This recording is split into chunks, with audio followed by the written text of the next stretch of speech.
I bring to you some news from Eastern Europe this time. The police in my country has finally decided to crack down on one of the things that have plagued our society for decades, and that is the sunflower seed eaters. If you're not thinking about eating sunflower seeds and you're thinking about Eastern Europe, then you're not thinking correctly. Like here, almost every single person that respects themselves, they eat sunflowers. It's a cultural tradition. In the United States, apparently it's methamphetamine.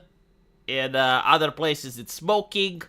Here, you have to eat sunflower seeds. It's almost like a decree by law. If you're born in Eastern Europe, you gotta eat them.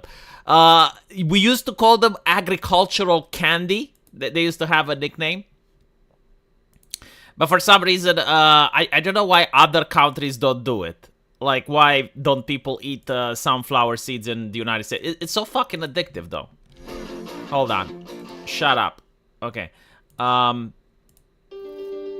struggling with the advertisements. There we go. Yeah, I don't know why other countries don't have people eating sunflower seeds. I've never heard of an American doing it. Like, maybe it has happened. Maybe that there is such an event, a case. But I personally have never heard. So, like, if you're from the United States, can you tell me? Like, is that something that happens over there? Do you have, like, people that eat sunflower seeds?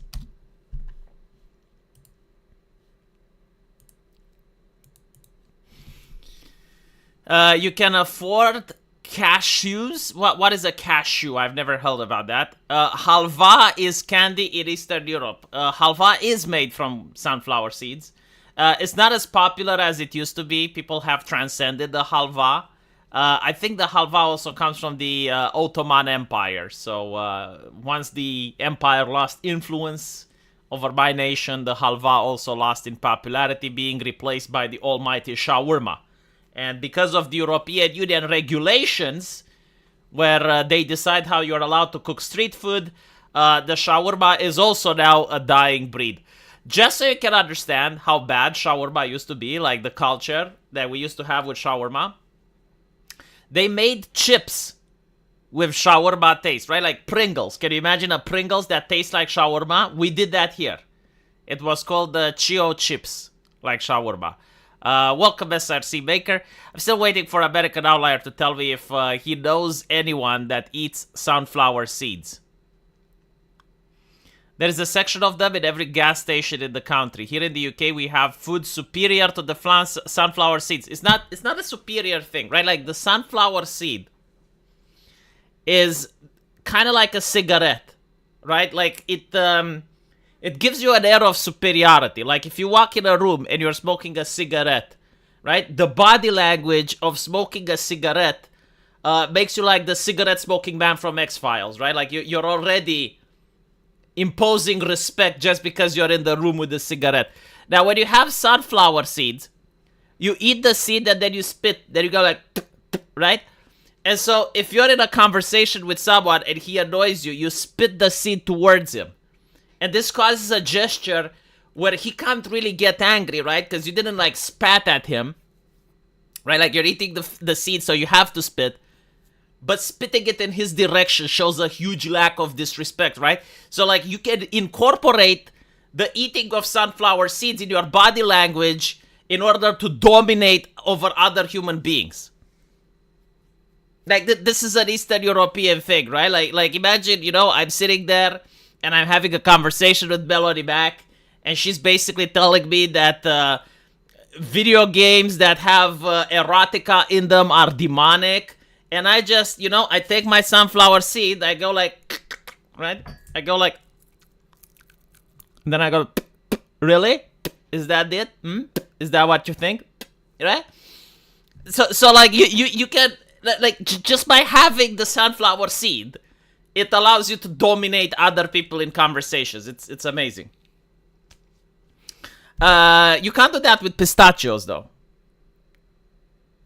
Now, let me show you what the cops are doing. So the cops have decided to crack down on the sunflower seed eaters, unfortunately.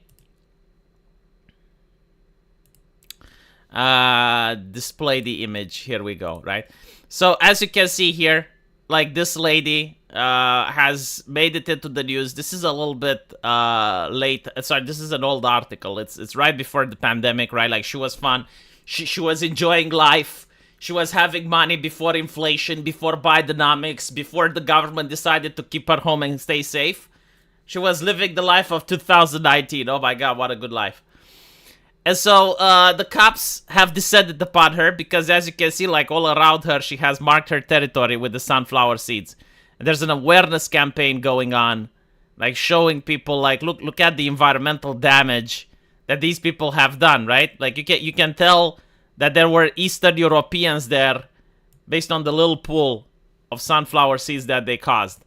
Here you have the police forcing a couple of individuals into slavery, telling them that they have to remove the sunflower seeds. This is slavery, by the way. Like, you're not, right? Like, and it's a threat. It's like, either you remove them or I fine you or I punish you, right? And then the cop stays and they watch, right? So it's like a part of humiliation going on.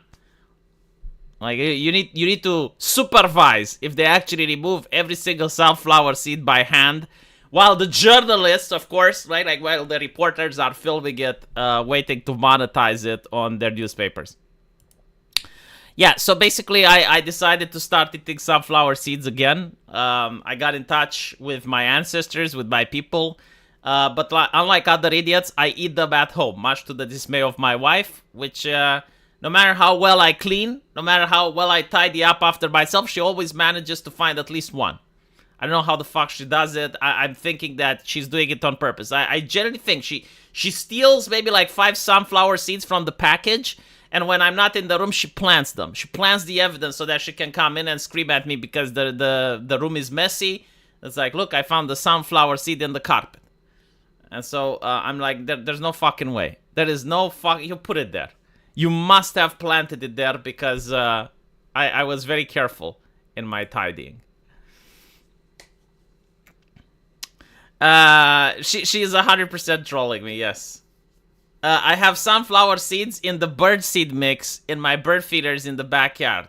I feed the birds and they eat all the bugs, so when I'm in the pool, I don't have stupid bugs flying around. Yeah, but no, I'm not saying like feeding it to the animals, right? And don't make the joke that you're feeding it to the Eastern Europeans, because like, no. I'm telling, like, why? What about eating the sunflower seeds yourself, like consuming the seed, right? That's what women do. They have nothing better to do, like running after your kid or anything. Well, you know, I keep telling my wife, it's like, if you don't want to see messiness, why do you come into my room? Like, woman, you're doing this to yourself. Like, no one is forcing you to come into my room. Like, you can literally just knock and I can come out. You don't have to introduce yourself into my man cave. If you're a person that likes tidiness and you like things to be in an orderly fashion, why are you subjecting yourself to this level of punishment by entering into my lair? Like, if you enter into my lair, you're going to find mess. It's going to be like empty beer bottles. It's going to be like sunflower seeds. It's going to be, like, if you look at the desktop of my computer, a lot of shortcuts that don't take you anywhere. You know, I deleted the game, but I didn't delete the shortcut. I'm a messy individual. So, like, you're choosing to come over here, right? I don't go into your room. I don't go into your kitchen when you're cooking to complain. They do it on purpose, I'm telling you. Women can't live without something to complain about. Holy shit. Yeah. Alright. Let's talk a little bit about what's going on Twitter. Again, when I want to learn about morality, when I want to learn about how to be a good, decent person, and how to improve myself, I go on Twitter. And so I wanted to see what are people moralizing about, what are they freaking out about today. And apparently, like, this got 43.7 million views. Like, holy shit, this went so viral. This went so viral, right? So the person that posted this said that this is so disgusting and vile, it is sad. So disgusting and vile. Like, we're on the internet, right? I mean, on the internet, I get to see war crimes being posted. I get to see a lot of nasty shit. You know, if you read the news, you read, like, stuff that's going on in the world that horrifies you. So, like, if this person is on the internet and says that this is disgusting and it actually makes her sad, like this picture has the power of lowering this person's dopamine level, right? Like, their entire day is ruined because of this picture. So I'm like, well, what the fuck is it? Holy shit, like 43.7 million views. Like, oh my goodness, what transpired here? It'll be a statue of a woman, like a beautiful statue of a woman. It'll be like, she helped, lead the way for so many refugees, or she was a nurse, or she was this, or she was just this pillar of society in her time. She was such an influential and powerful woman.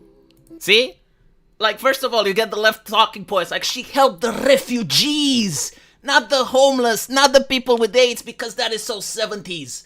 Like, she had the 2025 morality. She was working at an NGO, taking money from the government to help the refugees. You know, I wish there was an alternative universe. I swear to fucking God, where a portal to the Netherrealm opens, and you had, like, succubi with big fat tits, massive thunderous thighs, like, just the most adorable succubi ever, and they were the refugees. I want to see how many women would help those. And they're fleeing hell, like, they're running away from hell. They have a lot of crises, but, like, 90% of them just, like, very fertile adult succubi that are lusting after human men. And I want to see how many women would still think it's a good idea to help those refugees in that alternative universe. But anyway, right, so like this woman, she was taking money from the European Union, she was having grants, she was being empowered by the government to do the right thing, and we have like sad music playing. And they'll zoom in on her face, and they'll zoom in on the plaque, and then they'll zoom out and show a full body, and it'll show that one of her breasts has been basically rubbed off, and it's so shiny because all the tourists and whoever has touched her breast, and that's now her legacy. It's the boob statue. Right. So basically, this made someone sad. It made someone on the internet sad. It made them so sad they had to tell the world how sad it made them. And if you don't feel sad, you're an immoral person, because this is how the internet works nowadays, right? It's like someone makes a statement, and then people want to see how you feel about that statement. Do you agree or disagree? Because you can go into the camp of decent people, or you can go into the camp of the dredges of society, because you're not thinking correctly. If only we had the government that would apply violence to people that think incorrectly. Like, we need to live in a society where every single person thinks like us. All the time. Every time. Like, no matter where they are. Like, I want the guy who lives in a ghetto in Brazil to think like me, because otherwise it makes me sad. And I don't like being sad. I think it's your duty. It's your responsibility, wherever you are. It's the responsibility of you and your mother to make me happy. Because I am so fucking important. I got the main character syndrome because I am on Twitter, and the entire human population has to live and think in a way to make me happy. Okay. So basically, a bunch of tourists are groping a statue. Oh, goodness gracious, the world is falling over. Oh, say it ain't so. Like, people are being cheeky little shits. Who would have thought? Who would have imagined? Oh, society is collapsing. I mean, you know what? I don't even see the point in going on. I don't even want to turn into work today. Like, what is the point in keeping on living if like, people are being cheeky little shits? Huh? It's like that. Some people are doing edgy shit. And they're making a joke and they're laughing about it. Oh, just say it ain't so. Like humanity is doomed. I have no more hope for the future of the human race if you have people that are touching the boob of a statue. That is just like, no. See, like, this is Andrew Tate's fault. Like, Andrew Tate with social media has radicalized these people, convincing them to travel to Britain so they can grope a statue. This is rape culture. This is why the government needs to fund more grants. This is why we need internet censorship. This is why Texas needs to ban porn. It's all because of this, right? Like, until we clean society of wrong people, we shouldn't stop. We should keep going, right? Now, here's the interesting part. I grew up with Beavis and Butthead, and I grew up with South Park, but I grew up with Jackass too, and bomb fights. And most people knew how to take a joke. Like, they would watch something, and it's like, okay, sometimes people like being silly. Like, sometimes people like doing silly things, right? But no, apparently now people can't do silly things anymore. Now there used to be, like, the hag, the 60-year-old something, you know, like a lady that sits at a balcony, and she just keeps judging people. Like, she is miserable. You can look at her face, and you can see that she's miserable. And she's like, look at the tits that she is wearing. Like, why can't she put a rag on those tits? How can women dress this way? How do we allow? Like, look at them. Like, she's going clubbing. Like, how old is she? How old is she to go clubbing? Oh, back in my day, blah, blah, blah, blah. You know? She's showing her belly button. Disgusting, vile. Look at society. Now, there were people that thought like that, but usually, like, there were old women on menopause, right? Like literally couldn't mind their own fucking business. And it's like what they did. But like, to take that mentality and to apply it to a young person that goes on Twitter and freaks out about the most trivial shit imaginable, like literally first world problems. See, like, that is the genuine problem. It's not the statue. I think the people freaking out about the statue are a bigger problem, a bigger issue than the tourists themselves. Yeah, I think in a world where people can't make jokes and they can't just relax a little bit, I think that's the real issue. I say we taste this, take it away and see. Well, sorry, Zlixian, I don't know what you were talking about because we moved on from the conversation.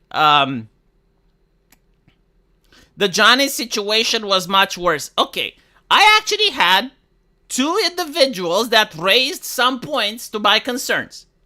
The first one was like, how do you feel about tourists that go to Japan and they do pull-ups on the Torii Gate? Right? So, like, what is a Torii Gate? So, a Torii Gate is a spiritual doorway, like it's something of a religious significance in Japan, which apparently separates the world that we live in from the spiritual world, right? And it's guarded by Inari. Am I correct? Like, do I know my lore accurately? Anyway, right, I've not heard of tourists that actually do pull-ups on these gates, but I have heard of a tourist that did scratch his name onto the Torii Gate and he got deported. That's pretty fucking based. Now, what do I think about that? Well, what I think is that this is a religious object. It's not like a random statue. Like, it carries religious significance and huge cultural ramifications. Now, if that was a statue of Virgin Mary, right?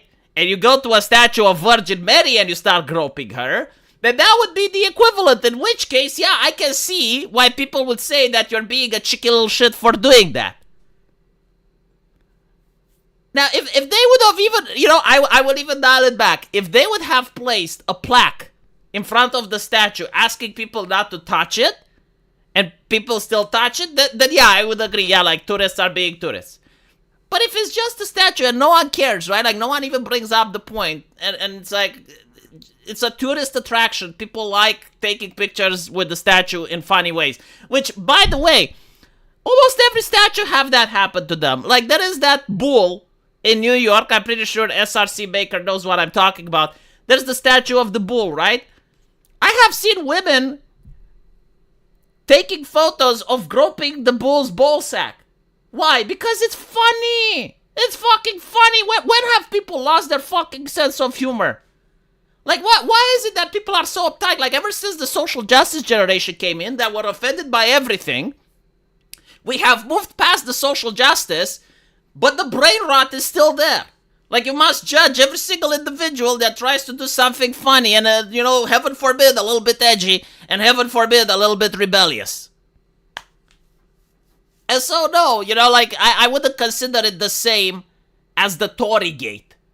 Because the Torii Gate is a religious thing, right? Like, if you're going to go and take a piss on a cross or something, then yeah, I would say, yeah, that's a little bit too far.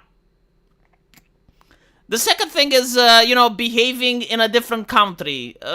There's no rules about groping statues in the United Kingdom, right?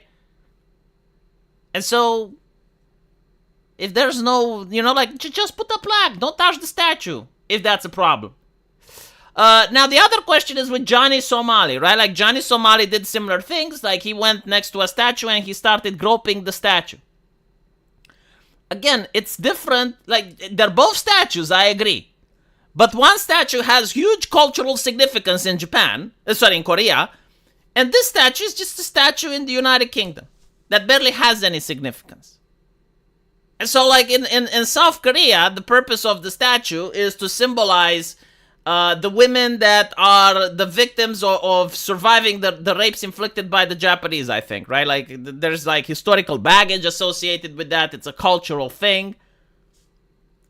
And so, like, when you go and you grope that statue, and the purpose of groping it isn't because you want to take a funny picture, but you're also trying to make a statement, right? You're trying to show huge disrespect and disregard towards South Korean culture. The tourists that are groping that statue, they're not trying to show, like, huge disrespect and disregard towards British culture. No, they're just being cheeky little shits. They're just, like, taking a funny photo, right? So, like, if you go to a statue that has, like, huge cultural significance, and you disrespect the statue, yeah, that's vandalism. This is why, like, the tourists from Britain aren't being arrested. Like, no one is fining them, no one is arresting them, no one is doing anything, because they're not considering it to be a problem. The only people considering it to be a problem are people on Twitter that have literally nothing better to do.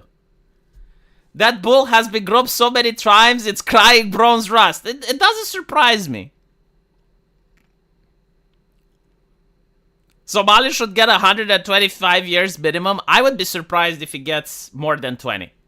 I gotta say, like, I think with Somali, like, I don't think the South Korean government is going to waste taxpayer money on them, even though, like, if you were to make a referendum, probably a lot of South Korean taxpayers would be like, no, actually, this is a good use of my taxpayer money. Keep him in prison.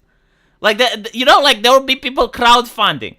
And they would be like, okay, I will personally donate money to the government if my money is being used to keep Johnny Somali locked in. British culture in Ireland? Look, I will say this. You all look British to me, right? Like, if you're on the island, the Brits, the Scots, you all look the same. I'm sorry. It is what it is. You should get 2 billion years because it's funny. Jesus. See, Minakata is going to send money for it. When will you send money when you're constantly busy noticing shit on Twitter? Every single fucking day, if there's an article that includes a Jewish person, I get Minakata tagging me in.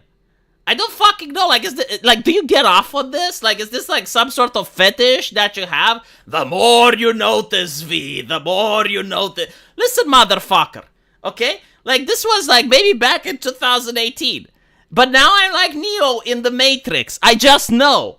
Like, you don't have to go to Wikipedia and read the early live. Like no. Like, I just read the article, and I know. It's like, kid mauled by dog. Pitbull. And people are like, how do you know? How did you know it was a pitbull? Like, pitbull are usually nice dogs. Like, I don't know, man. I just did. I just fucking did. It used to be a pitbull. A group of youths have...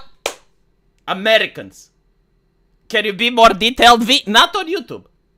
But how did you know, V? How did you know? I don't know. I just... Look, I just know. I just know, like, I see the code of the Matrix. Yeah, literally, Minakata is like, aber V, die Juden, V. It's like, leave me alone. Leave me alone.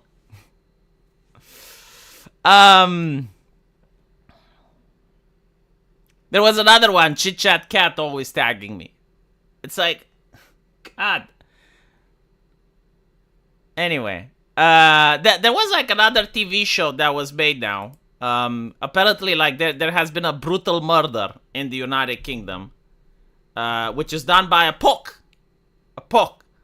Now, it's important to mention why it's a poke, because the TV show on Netflix have whitewashed the history, right? Like, they just took away the credit Well, it's not credit. Like the notoriety. Like how do you say it in English? Like when someone does an evil act, but it's like a very notorious evil act. It's something that's horrible, heinous, right? It's not an accomplishment. It's an act of notoriety, right? And so they took away that. They robbed that man of representation and they whitewashed the story. And my wife was watching it, and that's how I know about it. But it's like a Netflix movie or a Netflix show where like some kid got radicalized on the internet by listening to Andrew Tate, and he murdered one of his classmates in Britain. And all of a sudden, Britain, which is the land of terrorist attacks, to the point where the mayor of London has said that terrorism is part and parcel of living in the big city, right? Like all of a sudden they realize, okay, enough is enough. These right-wingers, we need to call them out. And so like there were talks in the parliament to get that movie to be shown in schools and shit. A little bit of a grift going, imagine being the director of that movie and it's like your movie is going to be sent in school and it's like, oh, that is so wonderful. Now let's talk royalties. How much will you pay me? Give me that sweet taxpayer money. By the way, I was thinking about government revenue. A lot of things in life, if you want to find out like why is it happening, just follow the money, right? And so most things are incentivized based on how they are making a profit.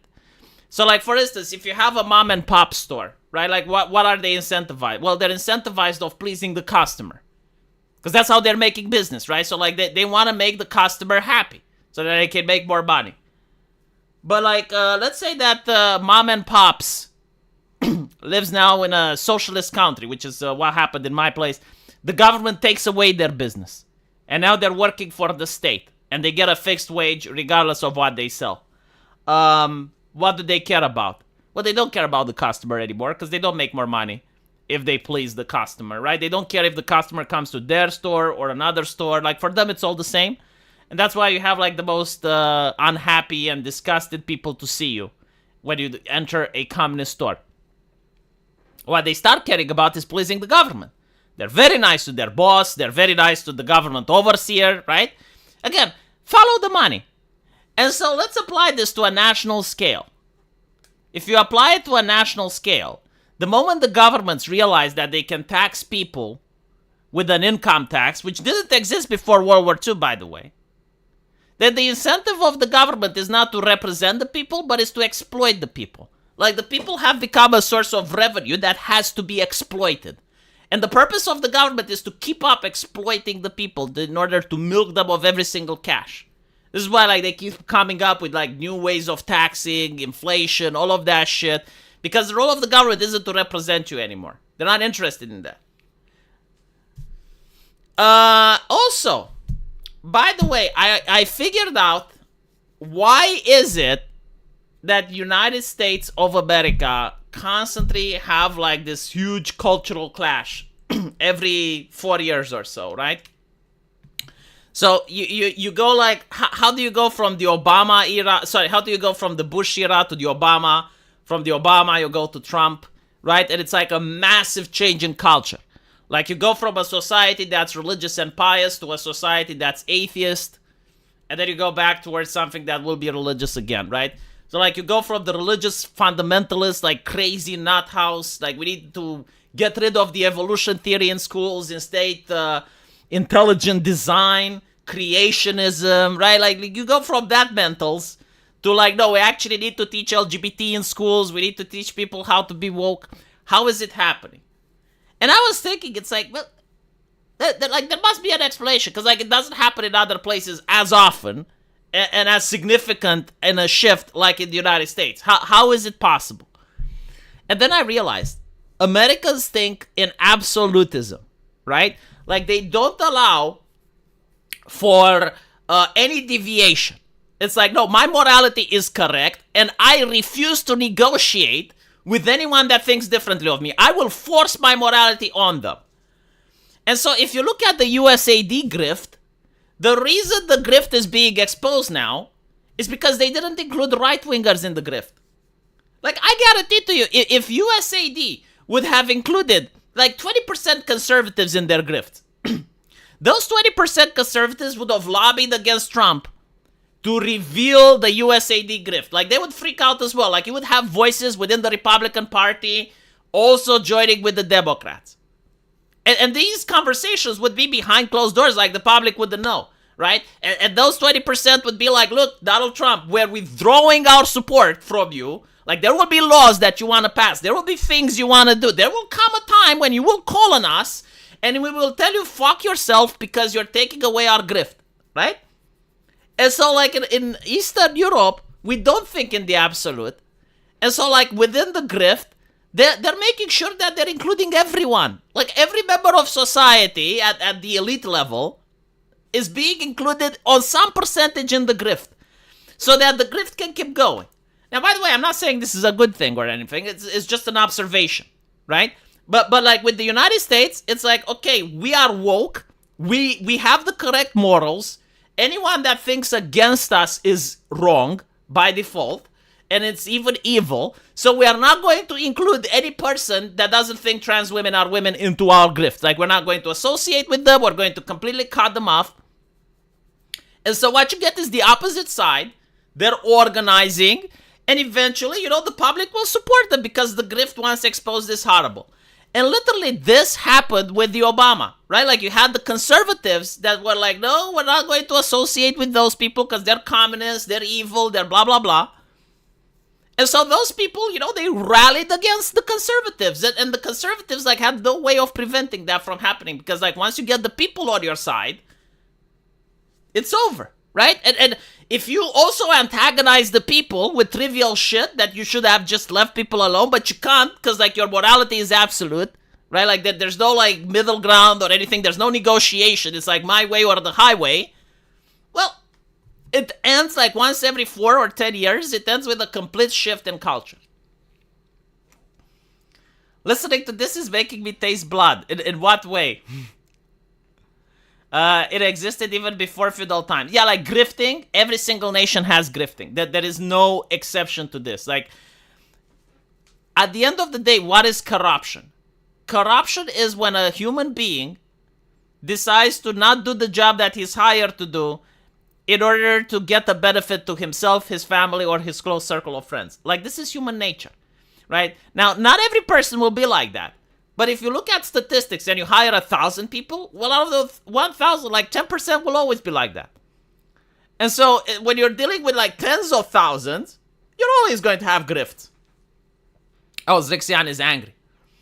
Look at Pelosi and Schumer. Do you think they care about ideology? I don't understand, like, why people keep saying I'll take when I notice the reality. It's like, if I'm looking at a glass and I say there's piss water in this glass, you're like, I'll take. It's like, motherfucker, I'm making an observation. I didn't pee in the fucking glass.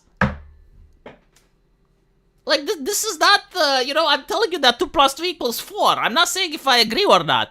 I'm not saying piss should belong in a glass. I'm not the one pissing. I'm not justifying it. But I'm telling you there will be piss in the glass. And it's true. The mistake conservatives was not associating being communist with Putin sympathizers.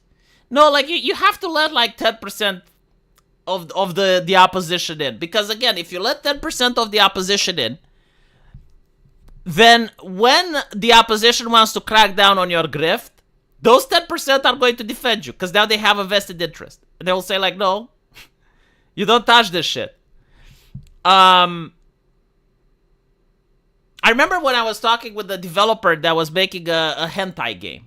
And this guy was making like an adult game that was popular with the left and the right. He wasn't political. He was just making a product. Like, this is back in 2019.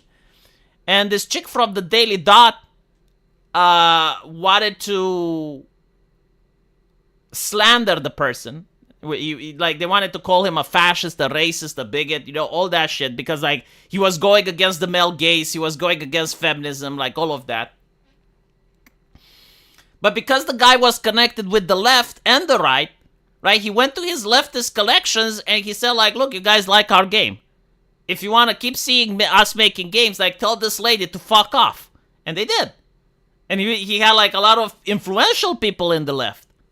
And so guess what? Well, the journalist had to back down because she got a phone call and she was told, no, you leave this guy alone. I don't know who she connected with, but like, you leave this guy alone. And like that's when you include the other part in the grift, right? Like, you now have connections on both sides. And you become like more empowered. Than if you're a puritanical person that only goes like, no, I will only associate with people that believe like me. Well, yeah, but like when the other side is steamrolling over you, you have no allies in their camp, you know? Exactly, if I knew about this, I would have 100% charged USAID like $5 billion for every neoliberal propaganda. Was it Mr. Sagan? No. Was she sad? I don't know the fallout of it. I think like she was probably a little bit ass hurt because she thought she has an easy article. You know, just slander the guy, call him a fascist, misogynist, whatever. And that's that. Anyway, right. Let's talk about the kids. We're going to talk about the children now. The children. So there's an article from the press in my country. It says 1 out of 3 kids in Romania say they cannot live without social media. I really hate the word kids. I am starting to absolutely despise this word. Why?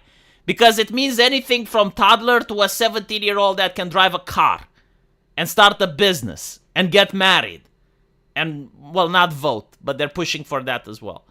And so, like, I wish that there were, like, words that can differentiate so that I know what the fuck you're talking about. Like, are we talking about 5-year-olds? Or are we talking about hyper-political children like Greta Thunberg that shakes hands with presidents and talks with other world leaders and is plotting to make my life more miserable? Right? Because, like, it's a different conversation if you're telling me that 5-year-olds cannot live without social media versus if you're telling me that 17-year-olds can't live without it. Because I can understand the 17-year-olds. In case of the 17-year-olds, it's like, well, why isn't all of them saying they can't live with social media? How the fuck are you networking and are going to get a job if you don't even have a LinkedIn account? Like, right? You know, but a 10-year-old that tells me they can't live without social media, then I would wonder what the fuck is happening with the parents? Like, where are the parents in this picture? How did it get to this point?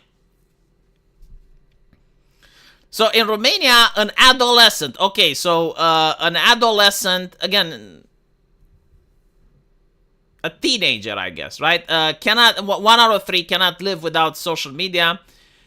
So we need the, so we have almost 3 times more kids addicted to the internet than the global average. Well, I don't like saying the global average. Like, there are places in the world where people actually cannot afford the computer, right? Like or aren't allowed, like in North Korea.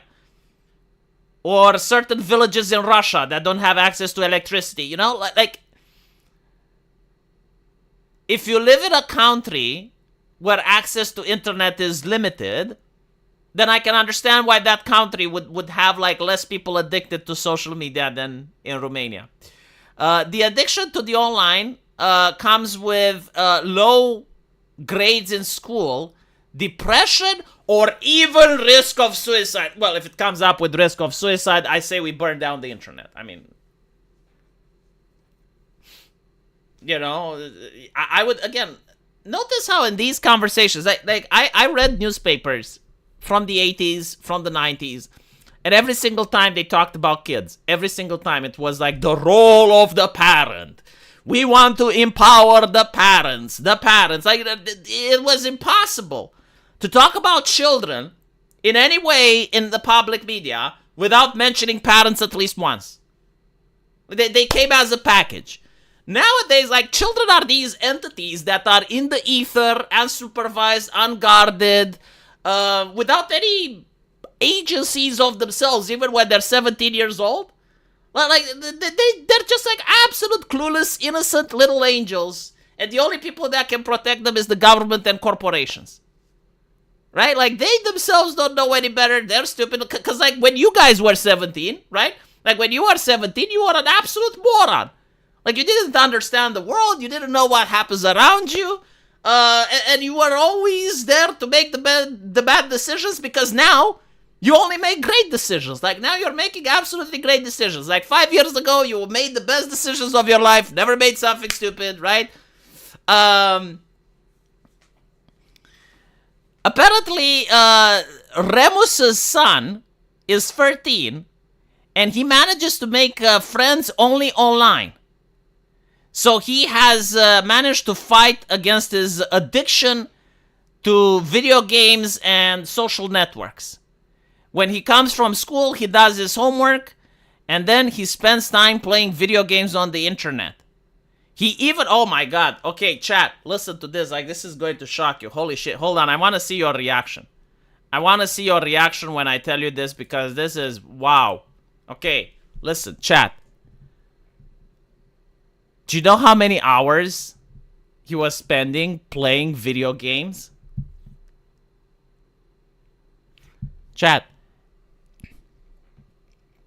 In some cases, in some days, he was spending up to 6 hours playing video games. 6 hours a day playing video games. My goodness.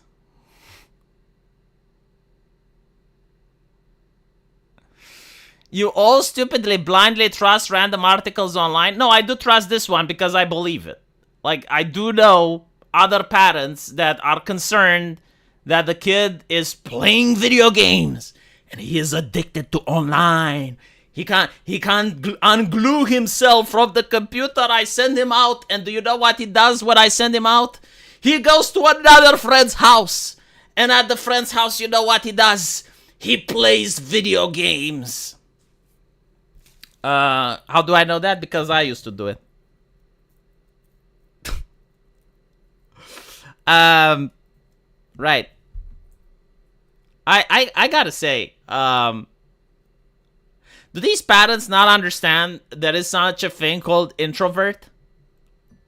No, seriously, before video games, when I was a kid, we didn't have computers, right? Like, we had communism. And after communism fell, we still didn't have computers. They were cripplingly expensive. And so, like, very, very few people in my school managed to have computers. And the interesting part was that there were kids that were introverted. So what did they do before computers? They watched TV all day. Literally, like all day. They would sit inside their house and they would watch TV nonstop from the morning until dusk. And they wouldn't go out. And then you would say, well, yeah, but like, and they would blame the TV. They would call it the idiot box, right? Like they always blame the TV. Now, before the TV, they would read books. Now you may say, well, that's a good thing. No, because they wouldn't read like important books of knowledge. No, they would read like fiction. They would read like random fiction books like Tarzan, Jules Verne, like other shit. I always hated the go outside thing. Go outside and do what? There's no kids outside anymore. That is like another problem in Romania. Like outside of malls and a couple of playgrounds, do you know what's outside? Cars. A lot of cars. Like non-stop cars. There's no place to play. Unless you live like in a rural area or in a... But like most places are parking lots. Like, I'm not kidding. In my country, like, there's actually a problem with way too many cars. And I'm happy with it. Like, I don't think we should change society to, create playgrounds for kids. You want to play, go to the fucking mall or play at home, play some Counter-Strike. I generally, like... See, like, the entire thing is basically parents freaking out, and I think like you have extrovert parents that are worried, like, oh my goodness, like my kid is sitting inside and playing video games. I know doctors that graduated med school and are perfectly fine integrated in society, and they're introverted, right? Like they have a family, they're making money, they're healing people, they have their own house, but they don't have a lot of friends. They're introverted. They don't like going to parties, they don't like talking and socializing. Fuck is wrong with that? Like, if that makes them happy, why do you have to... I think it's like, some people think that what makes me happy makes other people happy, so that if I force them, if I inflict my happiness on them, I want to talk a little bit about the internet and social media, right? Because it is a point. I do think that kids should be banned from social media. I think like allowing a kid on the internet before they're 16 should be akin to child abuse. It should be akin to like letting your kid in a strip club. Because what do you have on the internet? Well, you have gore. You have like a lot of perverts and nasty people. You got not safe for work stuff, right? Like the internet is a bad place. I don't think it's for kids. And so like parents shouldn't allow kids on the internet. Maybe the age 16 is a little bit too exaggerated, but maybe until 14, and after 14 only with parental supervision. And so, that doesn't mean that a kid shouldn't have access to a computer, heaven forbid. Like, you can buy them a laptop that's not connected to online, and you can install video games there. You can give them Prince of Persia. You can give them Lara Crofty. You know, like, you can do a lot of stuff. Just don't allow them to connect online. My grandma told me, don't watch the television. Oh my god, I see why she did that. And she's right, because all it does is tell lies. That's why she made me read books most of the time. Yeah, well, again, I think there is such a thing called introvert. And introverts just, like this is what people don't understand, right? Like, hold on, let me show you why this is a problem. And like, a lot of people know that we are different, right? Because you look around and you see, okay, some people are tall, some people are short, some people are strong, some people are weak. Like, you wouldn't look at someone that's like Tyrion Lannister, right? Like, and ask him to pick up a heavy object, because you know he can't do it, right? Or ask him to kiss Sansa, because you know he's not tall enough. So we recognize that some people are different than us, and they're facing different challenges, right? But when it comes to mental things, like when it comes to things of the mind, we assume that everyone is like us. And so if something makes us happy, another person would be happy as well. You notice this especially with food, right? Like, usually if you're at a restaurant and you have someone that's like, they have like an extremely favorite food, like they think is the best shit ever, they want you to try it. And if you're actually disgusted by that food, like you literally don't like it, not because of the way it's cooked, but like, let's say you don't like cheese, right? And the other person like, oh, this is the best cheese ever, you've never ate something like this, like, here, try it. And you tell them to fuck off, and he feels insulted, like he feels that you, right? Now, this particular image shows just how different people are when it comes to the mind. And this is not about IQ or anything like that. It's about imagination.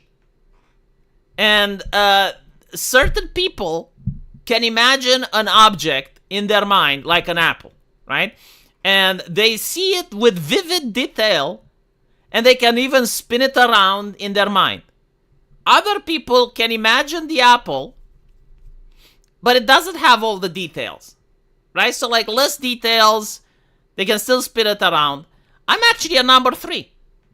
I gotta say, I can't see color, right? So I too can imagine the apple, I can spin it around, I can do all of that stuff. But in my imagination, I just don't see color.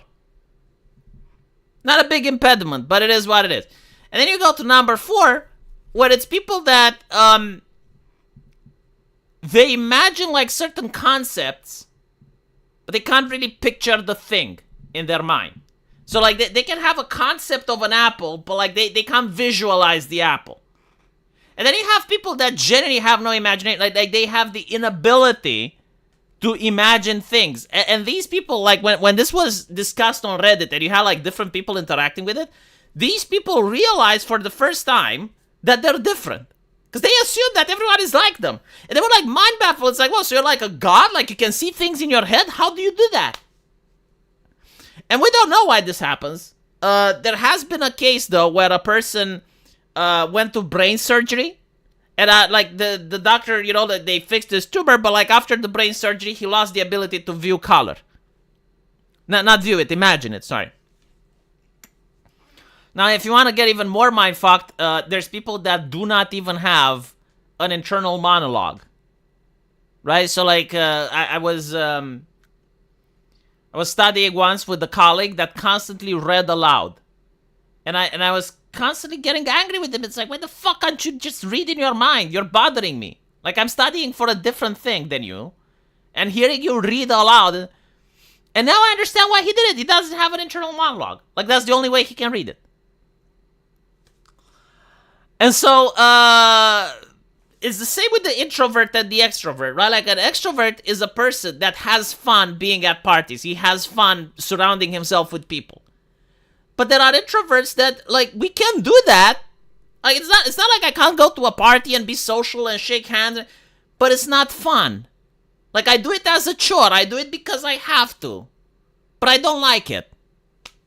And so, this is what people don't understand. They think that I'm pretending that I don't like it, or I don't know how to make friends, or, there's a lot of coping going on. But basically, like, they're thinking, no, I'm just like them, but I must be lying to them or some shit. Like, no, I'm not lying. I genuinely am not an extroverted person. I do not enjoy going to parties and large groups of people. I can do it.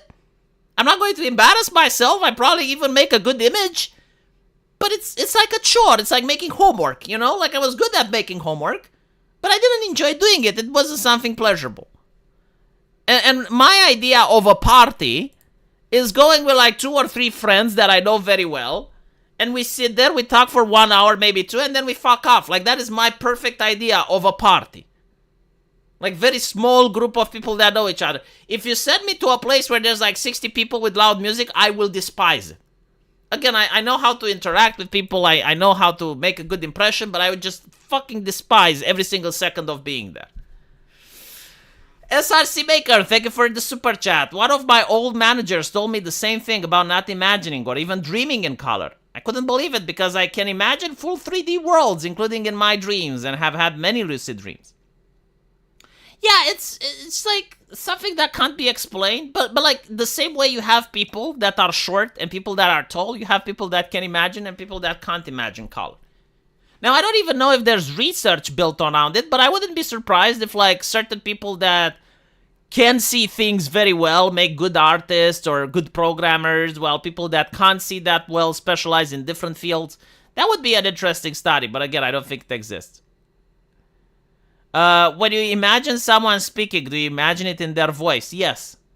Why? You gotta tell me that there's people that when they imagine someone speaking, they speak in a different voice? That would be interesting. Similar to how people can't imagine theoreticals. Yes, like there's, the how would you feel if you didn't have breakfast last morning? Initially, you would go on Twitter and you would argue with people, and you would think that they're trolling you. Like, you would think that if someone says, how would you feel if the situation was reversed? And they will say, well, the situation wasn't reversed, so what are you talking about? And you're like, yeah, but like, how would you feel if... And they literally can't explain it. And I was thinking, like, no, they must be trolling, right? But it turns out that, no, they're not. Like, there are legitimate people out there that cannot imagine a conditional hypothetical. And it even goes deeper than that. Like, there are other people that, if you try to tell it, like, if you try to tell a story where Jack and Diane were talking about Bob when Bob was speaking with Sarah about Lucy, and so, like, Bob and Sarah, blah, blah, they lose the conversation. Like, they can't imagine people talking about other people in a mental set. Like their mind doesn't go, like, deeper than that. Like, they can imagine 2 people talking, but, like, 2 people talking about a completely different story, and then they have to engage with that story that was talked by the previous people. It fucks their brain. And it's like, wow, shit. Well, I'm not a good artist, but I'm a great programmer. Also, I'm an introvert, so not sure that's connected.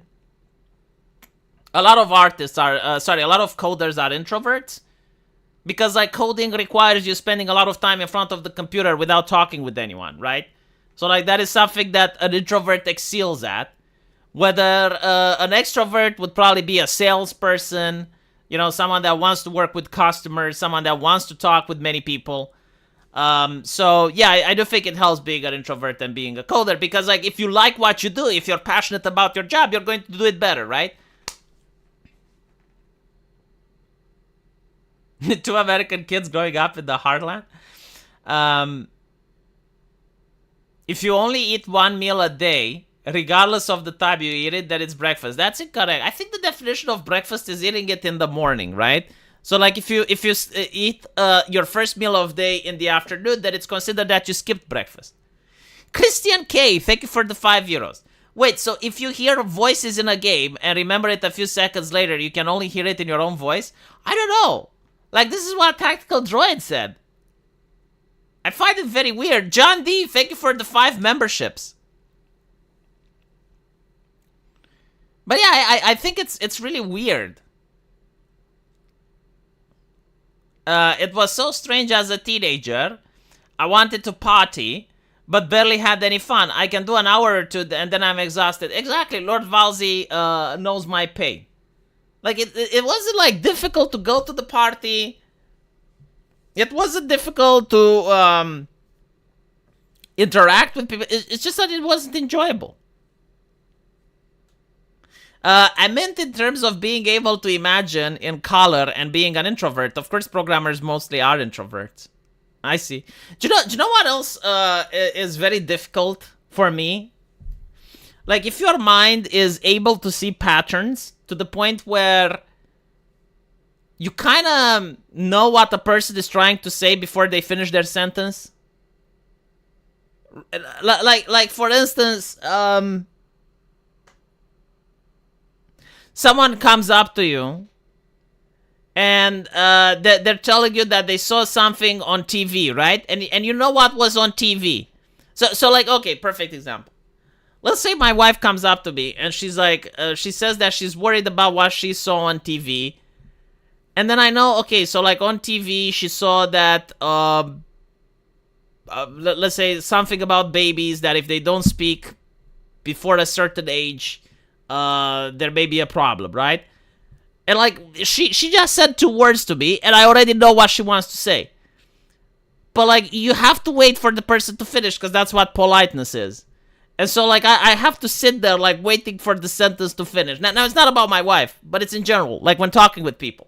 Right? Like, I immediately know what you're trying to say, usually after like 2 or 3 words. And then I'm forced to sit there and to just await in exhausting agony until you finish the sentence. And so, especially if you're like a person that talks fast and you're dealing with a person that talks slow. Like, for instance, my president, well, the ex-president of Romania.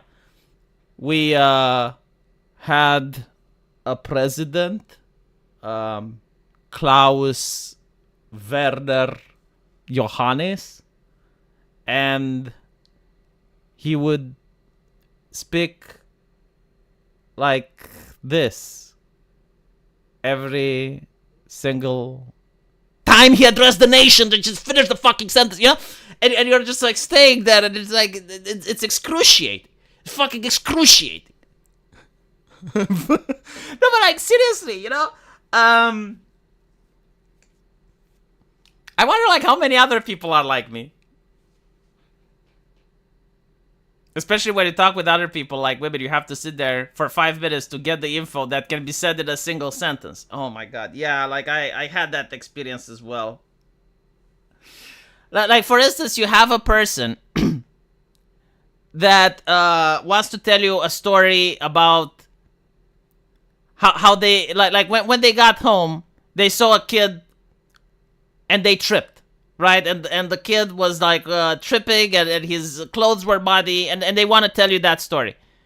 And they will start, and they will be like, so this morning, I went out, and I decided to go shopping. Now, I bought a bottle of milk. Wait, no, hold on, that's wrong. I didn't buy a bottle of milk. I ended up buying a bottle of yogurt. Yes, yogurt it was. And then when I came home, and I realized that I haven't paid for the bus fare. So I had to pay for the bus fare while in the bus. And then I saw the neighbor's kid. What was his name? I forgot the name of the kid. Andrew, I think? Hold on. I'll remember. I know. Yes, it was Andrew. And Andrew was playing And as he was playing, he fell. He fell, and accidentally he fell into a puddle of mud. And I think his parents would be very crossed when he will get home, because he was in huge distress. He was in agony.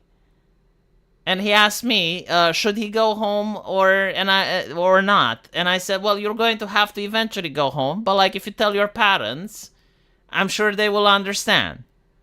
And then I realized that I just wasted 30 minutes of my fucking life. Like, you have just bombarded me with useless trivia, with information that doesn't enrich me in any way, shape, or form, doesn't provide me any type of knowledge that I can use to blackmail someone. Unless I want to blackmail Andrew, but only if he chose not to go home. Right? And not only that, it's like, why like, if the story was about Andrew tripping, why did you have to mention that you went purchasing stuff?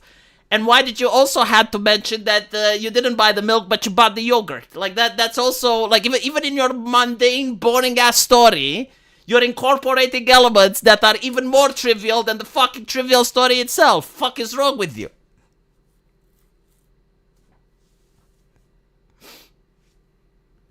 But the reason is, like, I understand that deep inside, the reason people are doing this is because, like, they feel the need to communicate.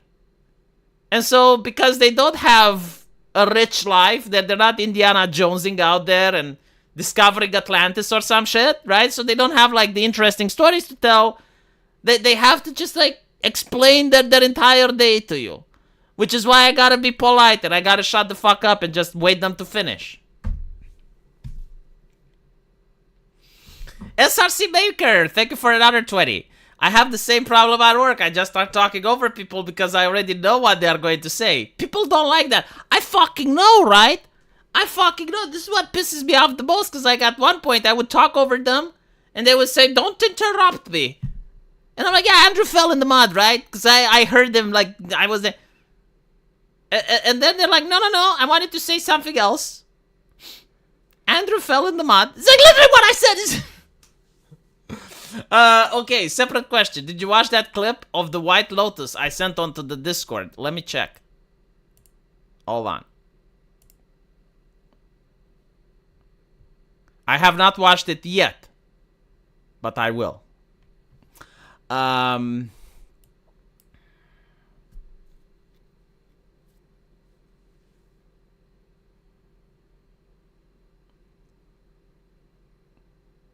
How's the weather? Warming. You know, you joke, but like the question, how's the weather, used to be like a trivial question to start the conversation, while now it's a threat. Now it's like, if I get in power elected, I will fuck with your lifestyle because I'm an environmentalist. Say people hate when you don't do things they want immediately, but takes forever for them to tell you. CIA Langley got attacked because more unredacted JFK files released. Biden called a traitor in JFK file. I saw that though. Saw that. Was it America's greatest ally that was responsible? I haven't looked through the files, so I don't know yet. But I have a feeling. I have a feeling because, like, America had all the interest to go after the Soviet Union, right? Like, it was during the Cold War. The anti-communist president gets assassinated. Like, you would think they are going to go after the Soviet Union, but for some reason they showed restraint, and they were like, no. We know that you guys didn't do it. We know. Anyway, gotta watch the Lotus Eater video now because I made the promise. So, thank you guys for watching, and I'll see you tomorrow. Take care.